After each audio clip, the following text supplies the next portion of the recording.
All right, so it's still your family-friendly focus program. Today with John and Helen live on Plus TV Africa. If you just join us, you're just in time to meet and benefit from our next conversation. And it will be on identifying the talents in our children and how grooming them to achieve financial success, can be done. So, he's right here with us in the studio. So last time he joined us virtually, I'm talking about no other than Dr. Ekene, and he's the MD CEO of Zebulon Property Homes and Properties, a member of the Chartered Institute of Marketing London, an astute businessman with over 10 years entrepreneurial experience. Welcome to the show this morning. Thank you for joining us. Thank you very much. It's a pleasure to be here. Okay, for weeks back you were with us, like she said, via Zoom, all the way from Lebanon, yeah? Yes. Okay, and here you are, because we said the next time you must be here with us in the studio. Yeah, so thanks for keeping to your promise. Thank you. My very first question is, how can parents identify the possible money-making talents in their children? Okay, so this is actually a very wonderful question because every day life presents us with the opportunity to teach children how to make money, in the sense that by the chores you give them at home, you can create a reward system. So if we give you assignment, the person that does it the best amongst all of you gets a gift. It brings, yes, so to say, competition and the need to do well. So children start learning diligence and excellence from a little age, knowing that if I did the best, I'll get the best gift. If I did the lowest, I'll get the lowest gift. So this is an opportunity parents can also use to teach the children how to make money from a very tender age. Tender age, what do you mean? How tender, how young? So you can start from 2. My 2-year-old is already washing plates. She fights with both the mom and the house girl. Anytime they're in the kitchen, in fact, sometimes they lock her out because she comes to mess everywhere up because she watches cartoon and then they see how they wash plates. So she wants to practice, what she learns from the cartoon, and then she recites almost all the cartoons. From school she comes back and then she learns. So many of these things they see you do, they learn from it, but you think they are not learning from them. So you can actually create a reward system from the little assignments they do at home. So, for instance, if you come back from school and you do your assignment from school, do your chores, make your beds, and I come back, there's a gift for you. And that's what I create with my daughter. So anytime I'm not around, and then probably I travel and come back, there's always a gift with me each time I'm coming back home. So she expects to see. So how she knows I'm not at home is when the mom calls me, probably we speak through my phone on video call. She knows Daddy's not around. So anytime Daddy's coming back, Daddy must bring a gift. Yeah. But then we have to review So how do we? So when I was growing up, for example, we had a word called in Yoruba called. Okay. Yes. Yeah. When visitors come, when they give you money, we go and put your savings. But now, how do we? Is that still applicable, or how do we begin to teach children about saving, investing? Putting money away for rainy days, and just even basically investing into their future? Okay, so piggy bank is still much relevant in today's economy. In fact, I, as a person, I remember a couple of years, I think 1 or 2 years ago, I used to have a piggy bank, and then those are the things that comes to you for rainy days, where you think you have no money, and then you are turning the house upside down. Eventually, you saw a box under the bed and say, Omo. So that saves life. But for children or for parents with teenagers, you can actually start teaching children how to save. So for my daughter, I will use her, yes. So the day the godfather came to the house, after, I think her naming ceremony, so the godfather wanted to give her a gift.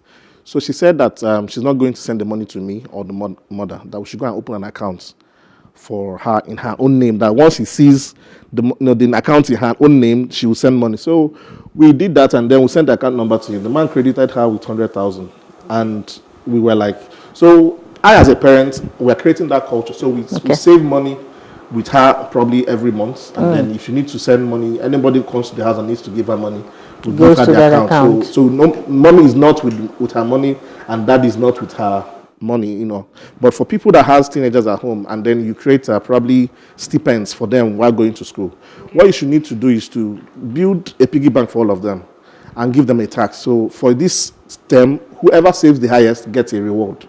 So you see that there's a motivation for them to save now. And that is actually what saving should be, because I spoke to you guys the last time. What makes the poor different from the rich is that the poor save to spend, then the middle class saves to get a good credit, to buy what he does not need, to impress people that doesn't care about him. But the rich saves to invest for a return on investment. So for a rich person, he's not just looking for profit. Return on investment is higher than profits. Do you understand? Profit is transactional, but return on investment is over a long period of time. So that's what makes the rich always richer. No, so now, if you teach your children and give them tax, okay, in this section or in this semester, or how do you call it, terms in school rather, that whoever saves more from the from the stipends we give you to go to school gets the highest. So they know that if I save this more, I'm going to get this reward from my dad or from my mom. So that becomes like they are saving to invest to get. So once that money comes, and then at the end of the term, we are calculating everybody that got whatever everybody saved. Yeah. And then you are giving them gifts in addition to what they saved. It will encourage them knowing that this money I have saved, I got a reward for it, and daddy is going to use this money to buy me something bigger than I couldn't, normally afford. Those stipends you give to them, you think it's no money, but little drops make a lot of ocean. That's like we say. Okay. So let's go back to this thing about talent. We realize that we have a lot of our children who are talented. Yeah. Okay. Once upon a time there was a Michael Jackson, and the family members identified that he could sing, he could dance, and that was, he was directed and helped, to hone that talent and to turn it into wealth for the entire family members. So in this environment, we have children who are talented. How do we help them turn that talent into wealth? Now, number one is exposure. I would say exposure, because parents actually need this exposure very much. So I was talking with a friend 2 days ago, went for an inspection. So while we were driving back, so he said she traveled to go and see her niece. So you noticed that, nephew. You noticed that the nephew draws a lot. Okay. So he told that dad, this boy can become an artist tomorrow in terms of artistic drawing. And the dad shunned her. I was like, so you're not even thinking about an architect or something else. Why must he be an artist? Well, he doesn't know that probably everything that he knows about an artist is that an artist is a poor person. But the same artist is somebody like Michelangelo, whose drawings sold, I think, was the expensive in the world. You see an artwork being sold for like $10 million. Sure. That's also an artist. So as a parent, you also should know what is much possible to you or to your children other than medical doctor, engineer, and that is what we know in Nigeria, that this my child must be a medical doctor or a nurse, or life is beyond that. Do you understand? When I was doing youth service, I still remember very well, today Wizkid was brought to the university where I was doing my youth service. I don't know if I'm allowed to call, but it's a private, I can call. I think they were looking for admission in Bells University in Otta. I was a youth corper then. That was 2010 rather. And then the young man never had a degree, but today he's more expensive than most African presidents. He's as richer than many local governments in Africa, or even some states in Africa, because of what? Talent. So parents should be exposed that this my child I gave birth to can be more than a medical doctor. Do you understand? So sit down and understand your child. Create a time to understand the possibilities of your child. Like now, I know 3 things that my child can become, mere looking at her. So one thing she does is that if a song is playing now, she hums after that song. You see? So once a music is playing, she dances. And these are natural things to her.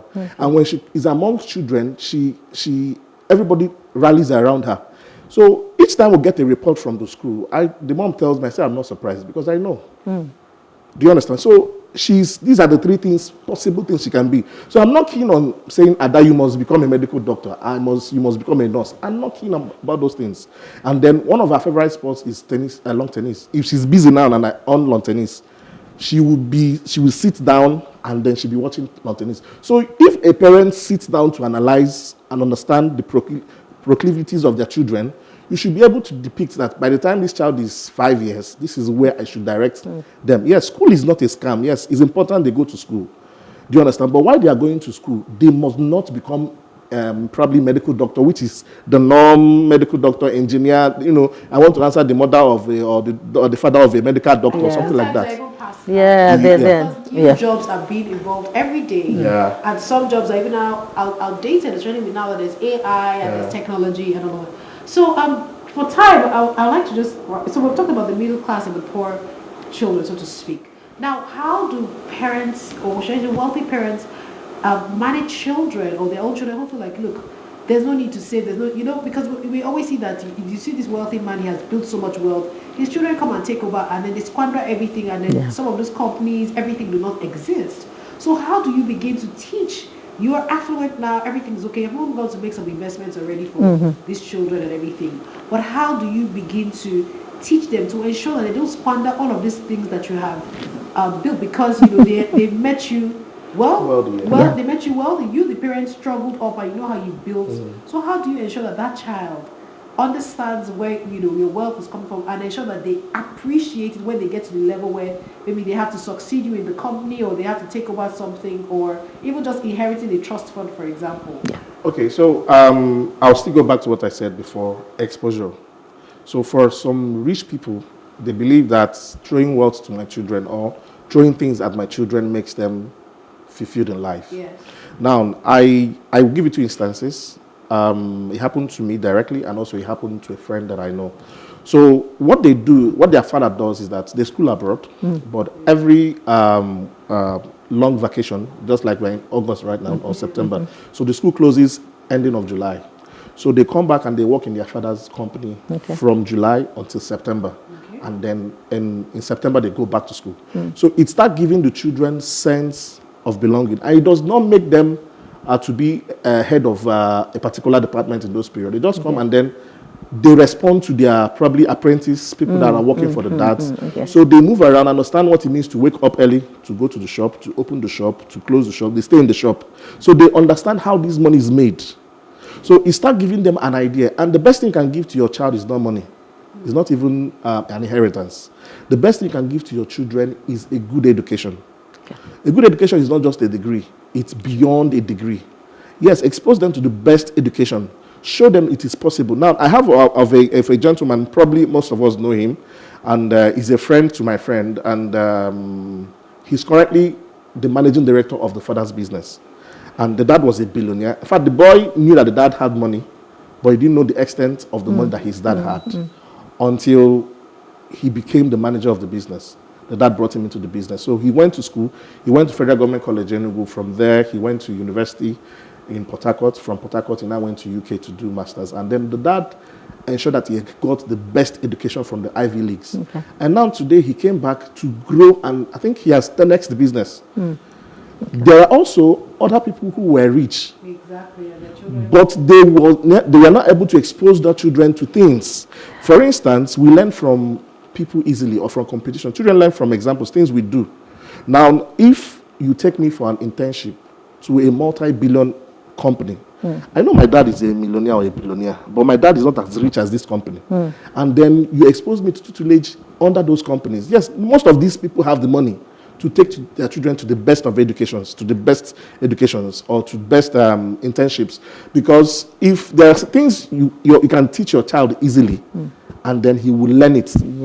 But there are things that if you give, I take you to another person to teach you. Do you understand? That person will learn it. Now, I have a friend, his business is in Togo, and he's a multi-millionaire. But two of his children are in Nigeria learning business from people inside trade fair. Those children can learn under him, but they will not learn the best because they will not take it serious. It's not their father's money. So those children are suffering under those people. The dad had money to set them up, essentially. But he's doing that for the children to understand there is more beyond what I own. You need to stand on your own. And if you don't expose children at early age to these things, you see that what you have just done for yourself, just set yourself up for failure. Most businesses in Africa does not succeed more than second generation, more than the person that started it. But we can change that narrative. How much is education? How much is education? Are you taking your children abroad just to answer that they are abroad? I know people that, they took their children abroad to go and get masters, but they brought them back here today. They are junior directors in their father's company. Okay. And that is how you create transgenerational wealth. So don't just throw money to them, buy best of the gifts for them, and then all you just do is to lavish expensive summer. What do you do for summer? Actually, what do you do? Summer should be an internship. Because your children are exposed to the best of the best. Probably they go to school in Mercedes and Rolls Royce. Sorry. Wow. Challenges earlier on, so this is into our time. And again, like we always say that we always have to have you here because this is such definitely subject. So we would like to thank you very much and for your time. And then I'm hoping that many parents, because even as you're saying this, I'm just like, oh yes, I have to. There's so many ways to begin to ensure that our children are properly planned for the future, so that we can rest at old age and we're not also taking care of them. That is very important. Exactly, that's very important. Wow, I hope we have more time, but like she said, time is totally spent. Our children are a treasure, and like you said, we must find ways to help them tap into the huge potentials that are hidden in them. This has been for me very useful and very impactful. And may we say that we shall have you again. Thank you. On the program. It's a pleasure. All right, there's an angle to you that we really haven't milked. And we need to go deeper into that. All right. Thank you for coming today. Thank you. And from there, we will take you to the gym where Dolly Phillips very quickly is waiting to help us keep fit. And then Fumi will come immediately after that. Pharaoh, yes. So let's rush to the gym.